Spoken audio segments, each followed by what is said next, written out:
السلام عليكم مشاهدينا الأعزاء، والنهاردة حلقة جديدة من حلقات أسرار الجمال مع الدكتور محمد جمال. هنتكلم عن موضوع مهم جدا بيؤرق الشباب من الجنسين، ألا وهو مشكلة حب الشباب. والحقيقة حب الشباب من المشكلات المهمة جدا اللي في ناس كتيرة بتعاني منها، سواء كان من السيدات أو من الذكور.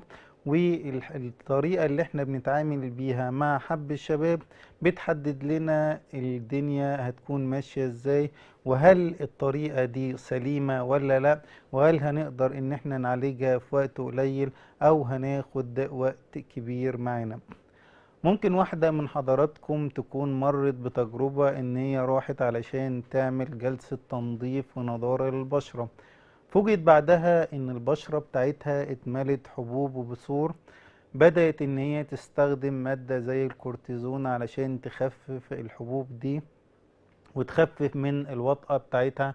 فجأة لقيت ان المشكلة بتزيد، وبدل ما تملى الوش بتاعها بتبتدي تنتشر وبتاخد منطقة الجذع وبتاخد منطقة الظهر، واحيانا بتسبب في تقيحات شديدة وخراريج موجودة في الوجه، وبيبقى المنظر صعب جدا بالنسبة لها، وخصوصا ان هي فتاة وان هي في سن المراهقة، فبتحب ان هي تكون الشكل بتاعها جميل ومهندم زي ما احنا ذكرنا قبل كده.